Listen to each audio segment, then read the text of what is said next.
आज हम लोग पढ़ेंगे पाचन तंत्र के बारे में। तो चलिए पाचन तंत्र को अच्छे से समझते हैं। पहले हम मुख से स्टार्ट करेंगे, जो कि इंग्लिश में माउथ कहते हैं। पा, पाचन प्रक्रिया की शुरुआत मुख से होती है। जैसे ही हम खाना मुख में डालते हैं, दांत उसे छोटे छोटे टुकड़ों में तोड़ देता है।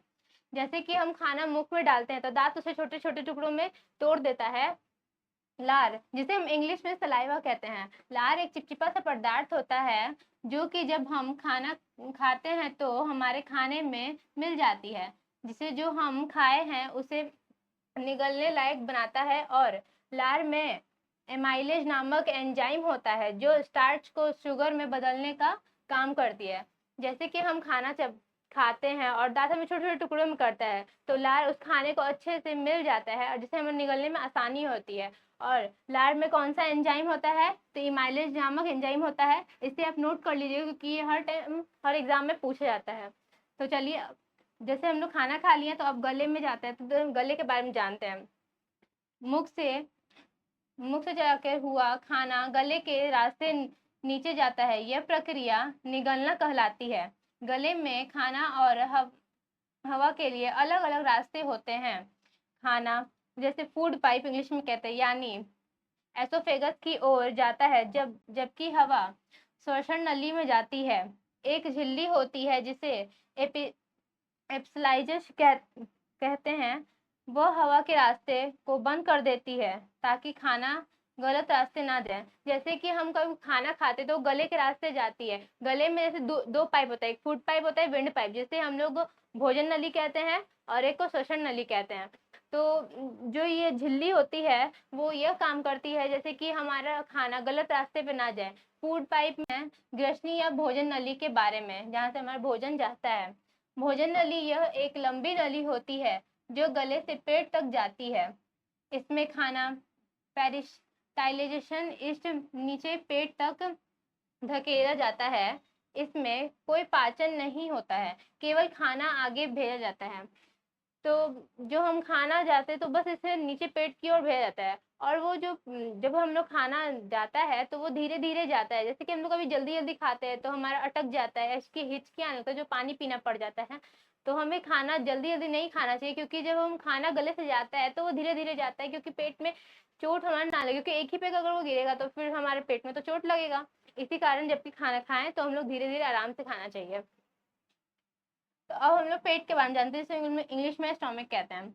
पेट एक थाली जैसा मांसल अंग होता है। यह खाना कुछ घंटे तक रखता है और हाइड्रोक्लोरिक एसिड, जिससे हम HCl कहते हैं।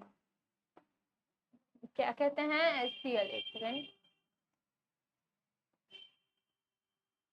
इसे अंडरलाइन कर लेते कि आपको समझें।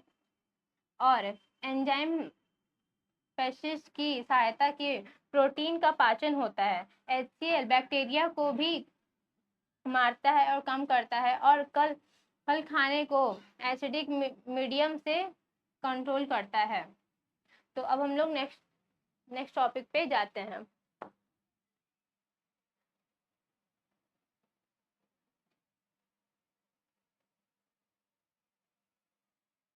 हम लोग जानते हैं छोटी आंत के बारे में, जिसे हम लोग कहते हैं इंग्लिश में स्मॉल इंटेस्टाइन।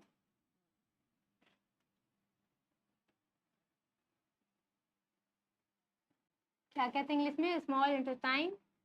छोटी आंत लगभग 6 मीटर लंबी होती है। इसमें 3 भाग होते हैं, डुओडेनम, जिजुनम और इलिनम। डिओडेनम में पीत रस, जो हमारे लिवर से होता है, पीत रस और पैनक्रियाटिक जूस आमाशय से प्राप्त होता है, जो वसा, प्रोटीन और कार्बोहाइड्रेट को तोड़ने का काम करता है। ये आप चाहे तो नोट कर सकते हैं,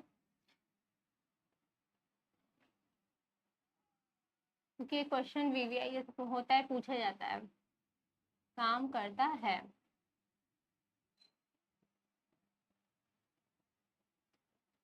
और ये जिजुनम और एल्नम में बचे हुए पोषक तत्वों का अवशोषण होता है। यह पोषक तत्व में मिल जाते हैं और शरीर के विभिन्न अंगों में पहुंचते हैं। मतलब खाना जो हम लोग खाते हैं उसे अवशोषित भी तो होता है ना। तो वह यही छोटी आंत करता है। जैसे हम जो खाना खाते हैं तो उससे जो प्रोटीन वसा ये सब होता है ना, वो छोटी आंत ही पचाता है। और हम लोग चलते हैं अब इसके बाद में बड़ी आंत में कि वो क्या करता है। जैसे कि छोटी छोटी आंत हमें खाना पचाता है, और छोटी आंत से जो कुछ कुछ कण खाने के बच जाते हैं वो बड़ी आंत में जाते हैं। तो अब देखते हैं आगे। छोटी आंत में जो अवशेष पदार्थ बच जाते हैं वो बड़ी आंत में जाते हैं। फिर बड़ी आंत उसे अवशिष्ट पदार्थ का पानी सोख लेता है। जैसे छोटी आंत में से गया खाना, जो भी कुछ मटेरियल बच गया वो बड़ी आंत में गया। बड़ी आंत उसको क्या करता है, उसके पानी सोख लेता है।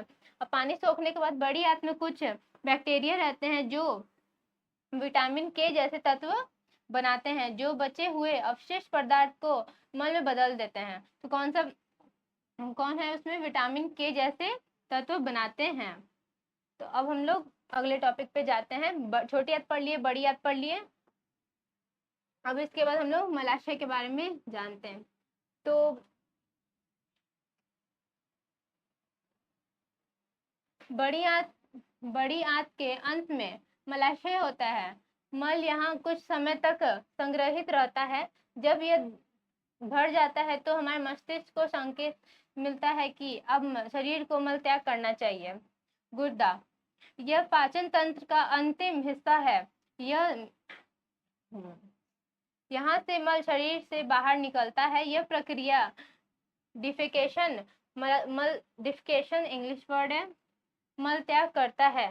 गुर्दे में मांसपेशियां होती हैं जो मल को नियंत्रण करती है। तो अब अच्छे से टॉपिक समझ गए। नोट से आप लोग सारे उतार सकते हैं। अब हम आशा होगी आपको समझ आया होगा। Thank you so much.